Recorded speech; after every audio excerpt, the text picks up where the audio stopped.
ولا تعجل بالقرآن من قبل أن يقضى إليك وحيه وقل رب زدني علما. السلام عليكم ورحمة الله وبركاته.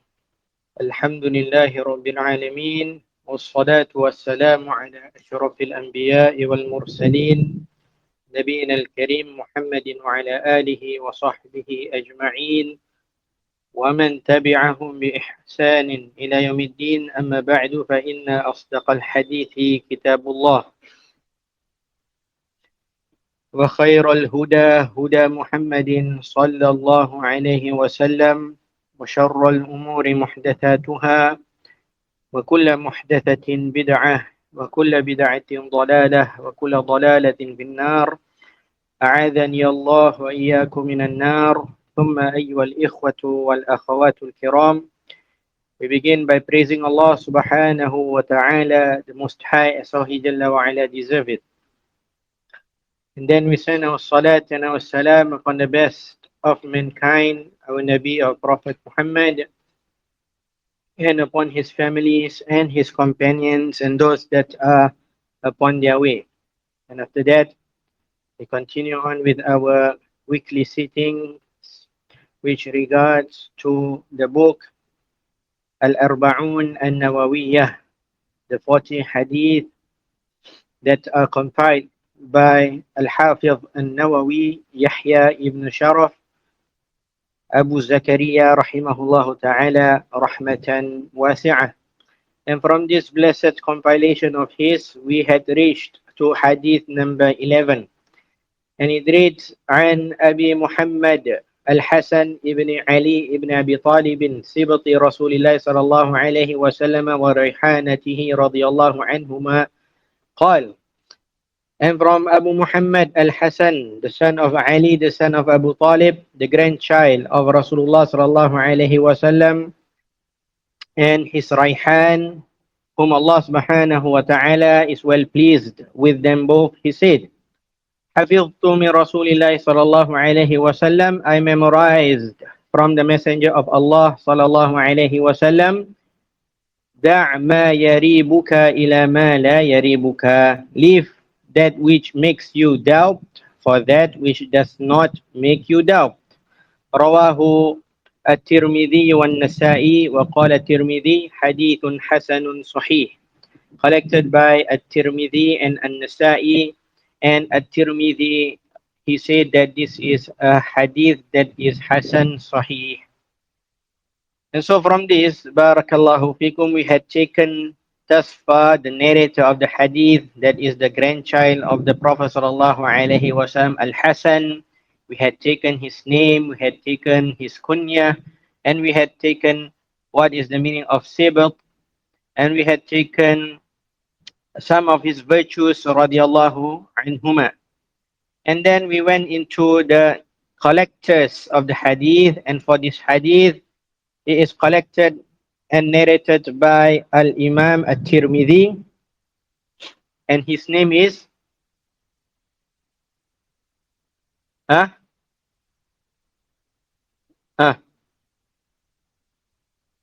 Muhammad ibn Isa At-Tirmidhi. Are you sure?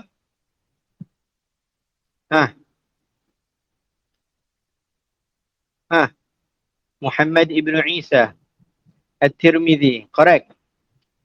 Correct or not? Sure? 100%? And An-Nasa'i. An-Nasa'i. His name is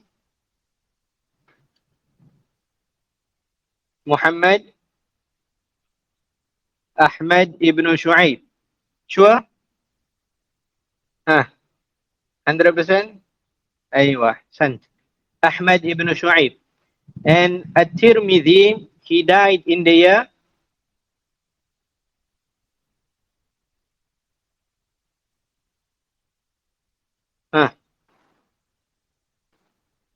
which year?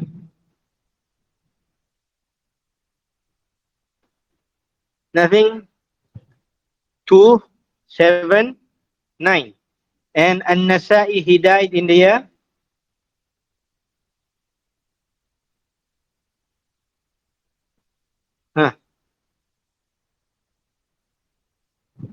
303. With me? طيب. And At-Tirmidhi, he collected this hadith in his book called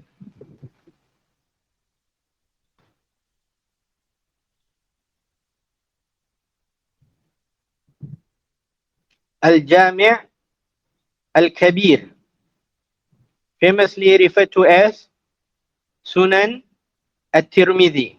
And An-Nasa'i, he collected and narrated this hadith in the book Al-Mujtaba, that is famously referred to as As-Sunan An-Nasa'i or Sunan An-Nasa'i. And Al-Mujtaba is also referred to as, or is also named as As-Sunan As-Sughra.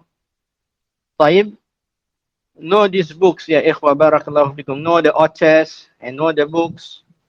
You are always attributing hadith to these books and to these collectors: At-Tirmidhi, An-Nasa'i, Al-Bukhari, Muslim, Abu Dawood, Ibn Majah. At least know these 6 individuals: Al-Bukhari, Muslim, Abu Dawood, and At-Tirmidhi, Abu Dawood, An-Nasa'i, and Ibn Majah. At least know these 6 individuals, their names, when did they die, what are their books that are always referred to. Na'am, barakallahu fikum. We always say Al-Bukhari, Al-Bukhari, and yet no one knows who's Bukhari. And we always say Muslim, Muslim, that no one knows who's Muslim. Muslim, yani a Muslim in the Sharia, in the street, a normal guy in the street. It's not what appropriate. And then we have An-Nasa'i. Who is An-Nasa'i? We had any barakallahu fikum, is not even a long time that we had taken or went through him. An-Nasa'i, he's the latest one, correct? And then before him, prior to that, is At-Tirmidhi. It was not long, maybe 2 or 3 lessons. Maybe 7 to 14 days only. So it's not appropriate that we do not know who are these individuals when we recently went through them. If it's only last year, last month, last 2 months, 6 months ago, maybe a person forget. Maybe. But just recently, 2 weeks, 3 weeks ago, barakallahu fikum, it's not appropriate for us who attribute ourselves to seeking knowledge, to do not know of these individuals: Al-Bukhari, Muslim, Abu Dawood, At-Tirmidhi, An-Nasa'i, Ibn Majah. Na'am. And add on to them, there are others: Ibn Qayyim, Ibn Taymiyyah. Those imams, those individuals that are always referred to, always being said. It's not appropriate that we do not know anything about them. If we do not know about them, then why are we narrating about them? Why are we saying their words? Why are we transmitting their words? Why are we mentioning their efforts if they have no importance? Naam. And prior to that, the Prophet sallallahu alaihi wasallam, day and night we say Sunni, Sunni. Correct? Yet when asked a bit about the Prophet sallallahu alaihi wasallam, he does not know. What is the name of the Prophet sallallahu alaihi wasallam? When did the Prophet sallallahu alaihi wasallam died? Where did he live? Who are his wives? Who are his children?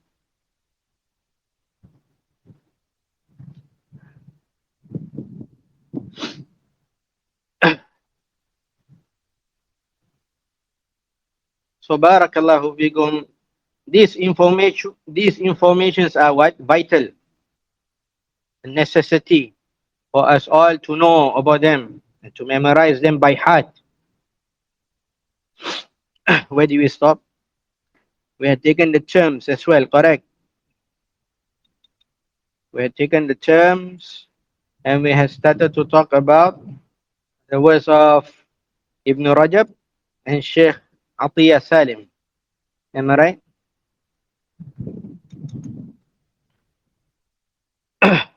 طيب. So this hadith of Al-Hasan radiallahu anhuma,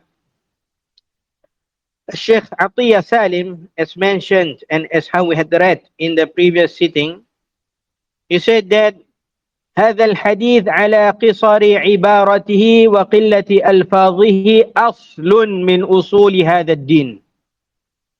This hadith, even with the shortness of its length, and even if it's few in words, it is a foundation from the foundations of this religion. It is a what? A foundation from the foundations of the religion. Which means that this hadith is of that important, that it is a foundation, one of the core values of Islam.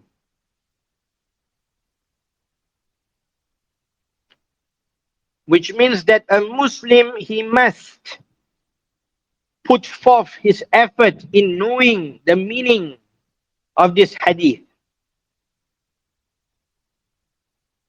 so that his religion will be based on strong foundations and correct foundations. Why is it an aslu min usuli hadha ad-din? Why is it a foundation from the foundations of the religion? The Shaykh, he said, فَفِيهِ بَيَانُ مَسْلَكِ الْأَتْقِيَاءِ الزَّاهِدِينَ الْوَرَعِيِّينَ الَّذِينَ يَخَافُونَ اللَّهَ وَيُقَدِّرُونَهُ حَقَّ قَدْرِهِ.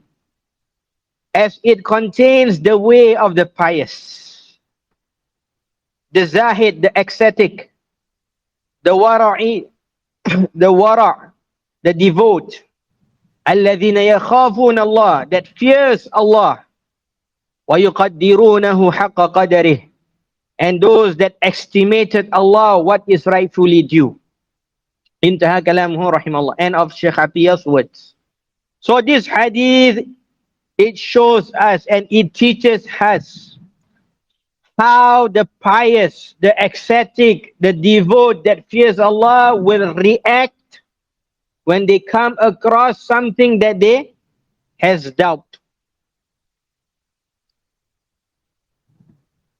Now when we come onto something that is doubtful, there are ways that we will overcome this.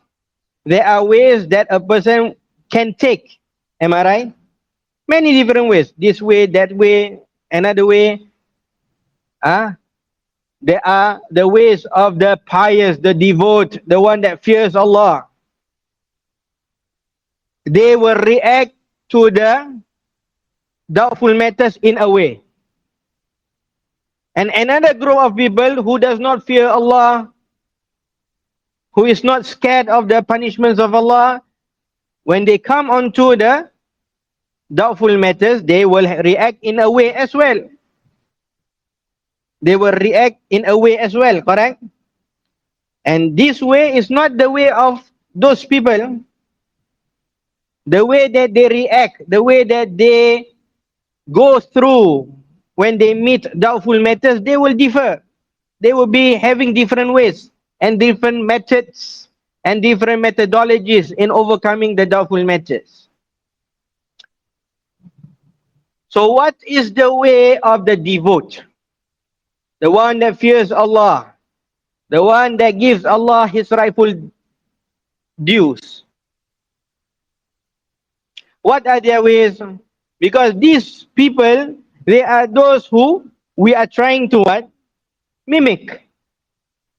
These people, they are those that we are trying to become from them. So we should know how they will react and we should know how they will do things so that we can be from them, can be included from them. So what are their ways? The devout, the ascetic, the one that fears Allah, the one that gives Allah his rights. what do they do when they come across something that is doubtful? They will act upon this hadith. They will what? Act upon this hadith. And what does this hadith say? 𝔸𝔽𝔸𝔸𝔸𝔻 إِلَى مَا لَا يَرِيبُكَ. Leave that which is doubtful to those that will not cause you what? Doubt. The pious, the devout, the ascetic, the one that fears Allah, the one that gives Allah His rights, what will they do?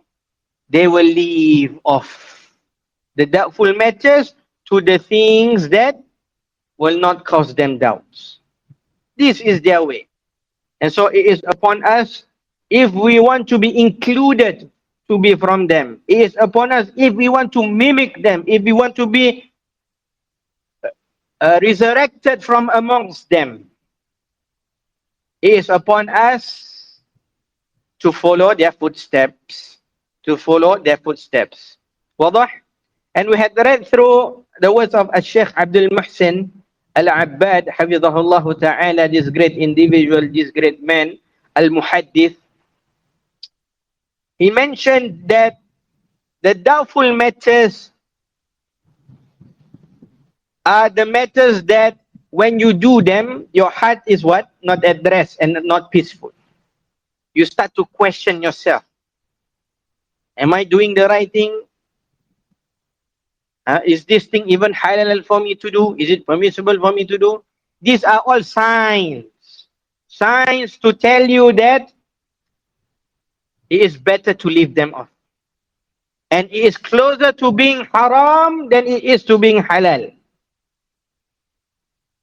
Because this is what? Doubtful matters. The doubtful matters, it causes you what? Doubt. It causes you to be doubtful. It causes your heart to be not at rest. You start talking to yourself. What am I doing? Is it correct?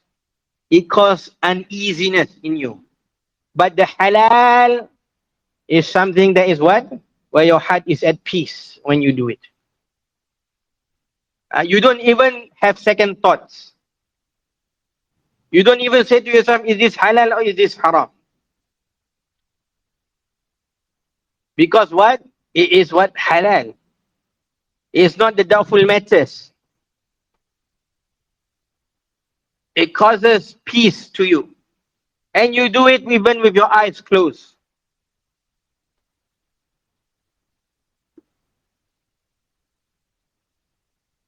For example, a person, he goes to a baqala, a shop, and he buys a bottle of water. He buys a bottle of water. And when he buys it, he straight away when he drinks it and he doesn't think about it at all, correct? Because why? It's halal. Is what? Halal.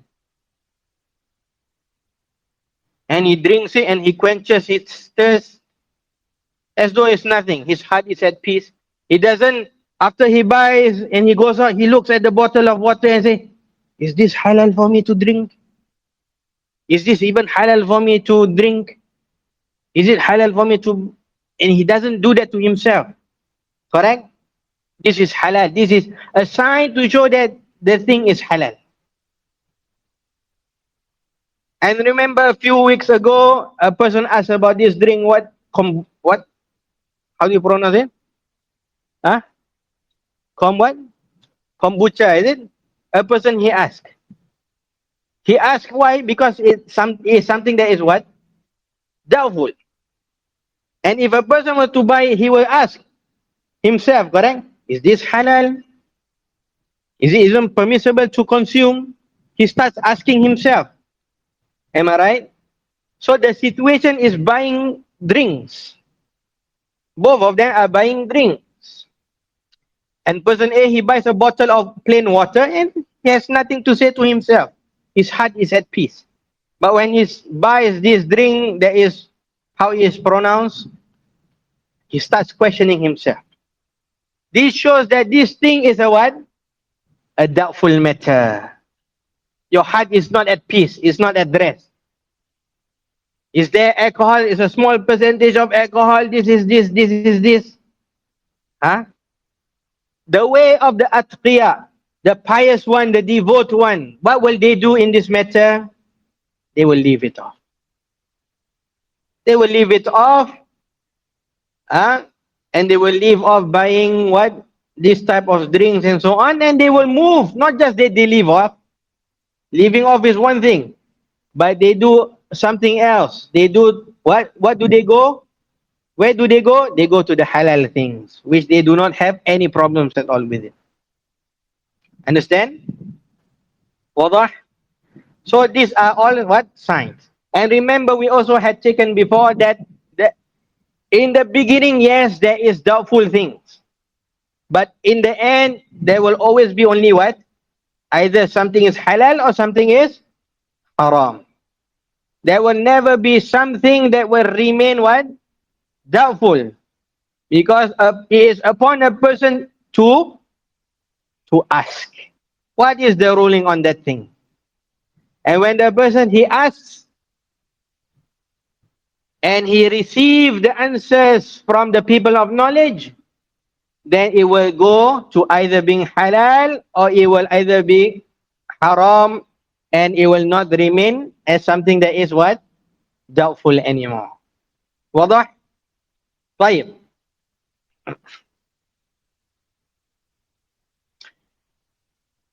As for Sheikh Muhammad ibn Salih al-Uthaymin rahimahullah, then he had mentioned similar words to what Sheikh Al-Abbad hafizahullah ta'ala had mentioned. But he added something more. So listen to what he said at the end of this, as it has a lot of benefit to it. He said, فَنَقُولْ دَعْ الشَّكِّ إِلَى مَا لَا شَكَّ فِيهِ. Therefore, we say, leave that which causes doubt to that which does not causes doubt. حَتَّى تَسْتَرِيحَ وَتَسْلَمْ. So that you will be at rest and you will be safe. So that you will be what? At rest and you will be safe. فَكُلُّ شَيْءٍ يُلْحِقُكَ بِهِ شَكٌّ وَقَلْقٌ وَالرَّيْبٌ أُتْرُكْهُ إِلَى أَمْرٍ لَا يُلْحِقُكَ بِهِ الرَّيْبِ. And so everything that causes you to be doubtful, to be nervous, to be uncertain, then leave it off to something that do not cause you to be doubtful. And listen, وَهَذَا مَا لَمْ يَصِلْ إِلَى حَدِّ الْوِسْوَاسِ. And this is as long as it does not reach the level of wiswas. فَإِنْ وَصَلَ إِلَى حَدِّ الْوِسْوَاسِ فَلَا تَلْتَفِتْ لَهُ. If it reaches to the level of wiswas, then do not turn to it. Intaha kalamuhu rahimahullah. End of Sheikh Al-Uthaymin's words. So again we say, the Sheikh is saying that the reason why you leave off from the hikmah, from the wisdom, why you leave off doubtful matters to the non-doubtful matters, why? So that you will be at rest and you will be safe. These are the fruits from leaving off doubtful matters, so that you will be at rest and you will be safe. At rest meaning you are at ease, peace. Opposite of one who is anxious and nervous. One who is anxious and nervous, he is in what? Agony. He is in pain. And he is in what? Not at rest. Have you seen an anxious person, a nervous person? He is not at rest. He is putting himself in what? Pain and hurt. But when a person is peaceful, what do you see? He's at rest. His heart is at rest. So when you leave off doubtful matters, you will be receiving this peace. You are at rest. وَتَسْلَمْ. And you will be safe. Safe from what? Safe from what? From falling into sin. Because doubtful matters might be halal, might be haram. But if you leave it off, surely you won't fall into sin. It is sure for certainty, if you leave off doubtful matter, you will not fall into sin. So you will be safe. So these are from the fruits of leaving off doubtful matters. Wadah? And then the Sheikh said, this is as long as it does not reach to the level of wiswas. You know wiswas? What is wiswas? Huh?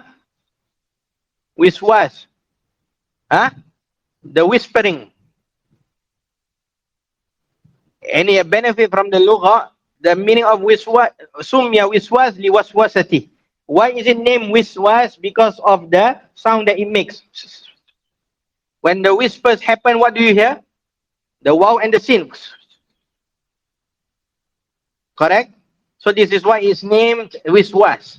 And wiswas happen when a person, he what? Talks to himself. He whispers to himself. This is wiswas.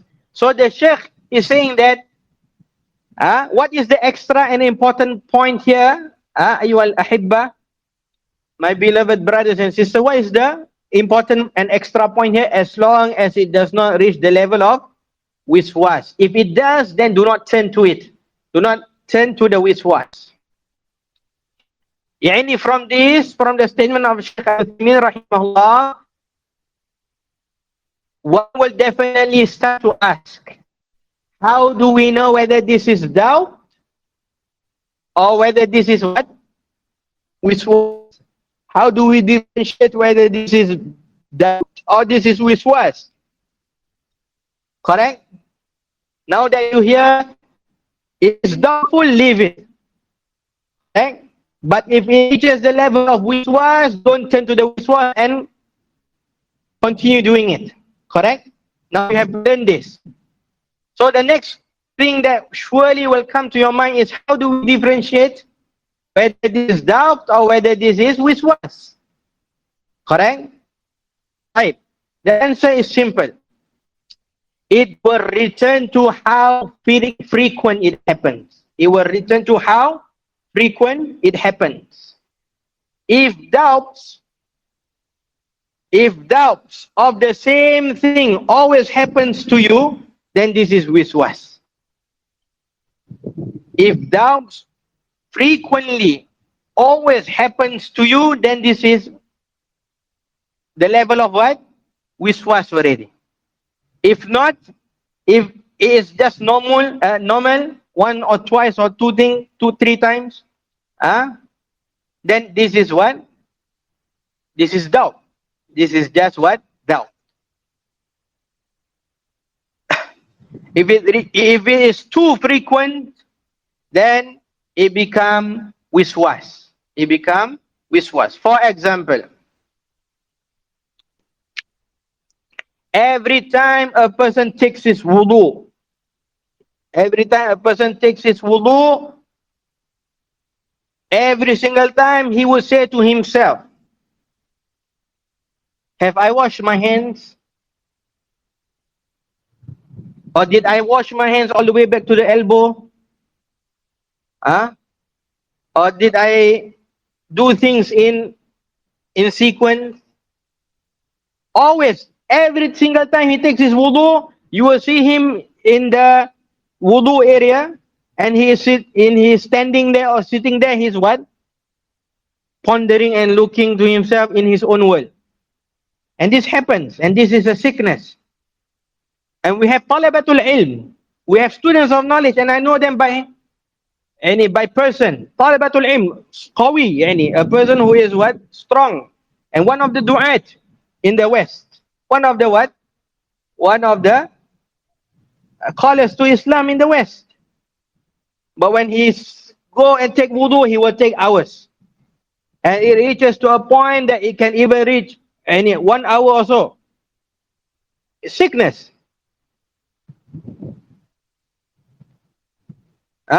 Once, it was, I remember, Jumu'ah. And we are showering for Jumu'ah and so on. And this person, when I came or arrived to the toilet, he is beginning to take his wudu. And after I showered and I went out, he is still there, taking his wudu. This is what? Wiswas. And a person, he is hurt with this. And this is a marab, this is a sickness. This is wiswas. So, if this happened, and this is a wiswas, then what should he do? He should not listen to the whispers of shaitan. He should not listen to the whispering. What should he do? He just continue on. He just what? Continue on. Have I washed my hand? Yes, you have washed your hands. Understand? Did I follow the sequence? Yes, you had followed the sequence. And better, if a person have this sickness or have this situation, he takes a person besides him and he takes the wudu once, and that person says that you had performed your wudu correctly, so he has someone seeing him once, and he does it all the time. He continues on. Every single time he does what he had done when he showed that person, and he moves on with his life. And do not turn to the wiswas. Understand? But a person, he's a normal person, and he takes his wudu once a while. He say, did I wash my hands to the elbow? Once a while. Did I really covered my hand? Once a while only it happens to him, not always. Here this is what? This is doubt. Rasulullah sallallahu alaihi wasallam say what? Leave the doubtful matters to the thing that does not leave you doubt. So what is not leaving you doubt here? What is the thing that will not cause you doubt here? You wash it. You wash it. Have I washed my hand? It might be that I have not washed. Fine, I wash it now. Understand the difference between wiswas and what? And just a normal doubt? Get it?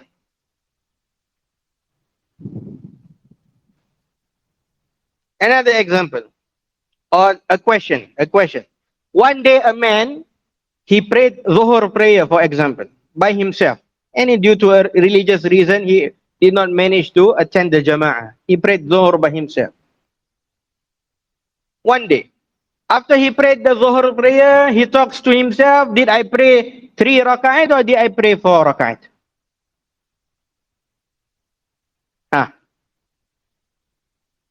What is upon him to do? What is upon him to do?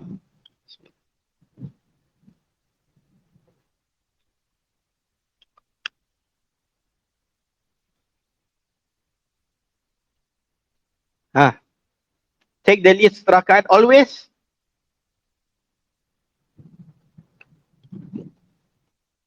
What did we just learn? We need to what?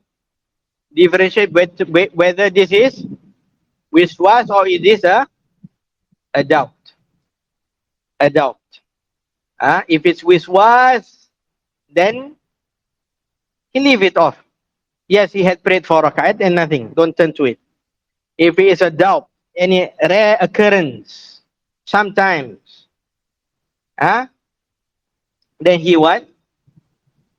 He based it on the lesser, which means he prayed 3 and then he completes another rakat. He completes another rakat. Understand? If it's wiswas, he should not listen to the whispers. If it's doubt, he should remove the doubt. Can? Wadah? Do you all understand what is doubt and what is wiswas? Tayyib. So, barakallahu fikum, as I mentioned, a person should know whether it is a doubt or it is a wiswas. If it's a wiswas, leave it off. Don't turn to the whispers. The more you turn to the whispers, the more it will harm you.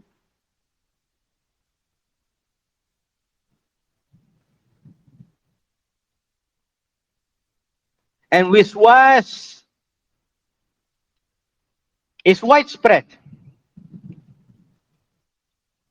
We have people, the imam is already going to make what? Ruku'. And he's still Allahu Akbar, Allahu Akbar. Correct? You see this? have not even what? Entered into the salat. Why? Because he has wiswas in his takbiratul ihram.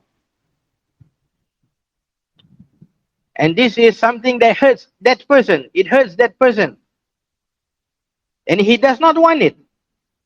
No one wants to be afflicted with what wiswas, but qaddar Allah wa ma shafa'il, it happens to certain individuals. And as I mentioned before, it even happens to what?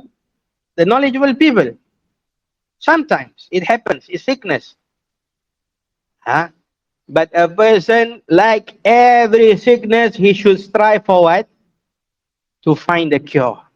And the cure to wiswas is to leave it off. Leave it off. The cure to wiswas is to leave it off. Don't listen to the whispers of the shaitan.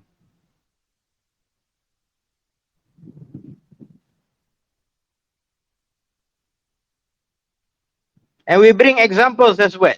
A person, he wants to start studying. A person, he wants to start studying. And then he begins to talk to himself. I have started before. I've started years ago. I've started twice. I've started thrice. And then I left it off. I leave it off. I do not understand. I always do not understand. I'm slow. This. What are these? These are what? Wiswas. All of these are wiswas. And what is the cure of wiswas? Leave them off. Don't listen to this wiswas, this whispering. Leave them off. Ista'in billahi wabda. Seek aid in Allah subhanahu wa ta'ala and start. Whatever you have done in the past, whether it was successful or not successful, leave them off. Seek aid in Allah subhanahu wa ta'ala and start.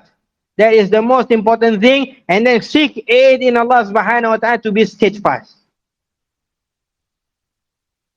And do not listen to the wiswas. And sometimes the wiswas is not even from the people himself, the person himself. It might come from what? Others. Wiswas does not necessarily mean what? It comes from you.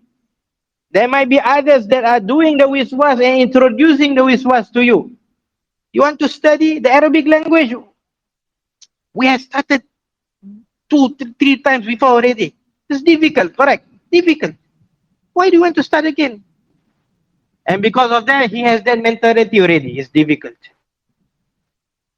Correct? This is also what? Wiswas. And the cure to that is what?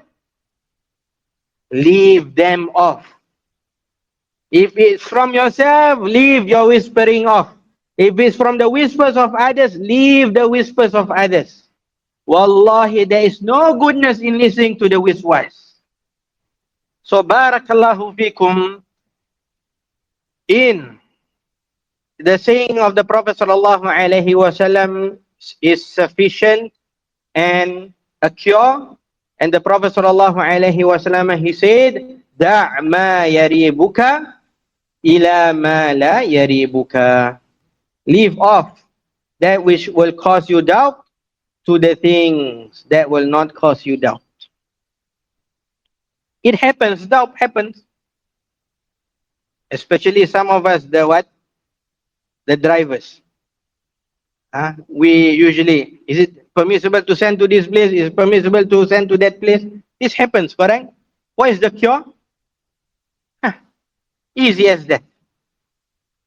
A cure said and mentioned by the Prophet sallallahu alaihi wasallam. And if you have the capability to ask someone later on, then ask. But I'm talking about the moment that it is still unclear. The moment that is still unclear. What is it that you are supposed to do? Understand? What is it that you're supposed to do?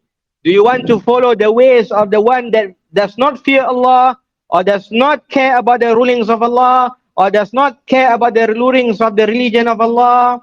Or do you want to follow the ways and the methodologies of the fearful, of the devout, of the one that gives Allah his rightful dues? the path is open for you to choose. We'll continue after the adhan, inshallah, tabaraka wa ta'ala.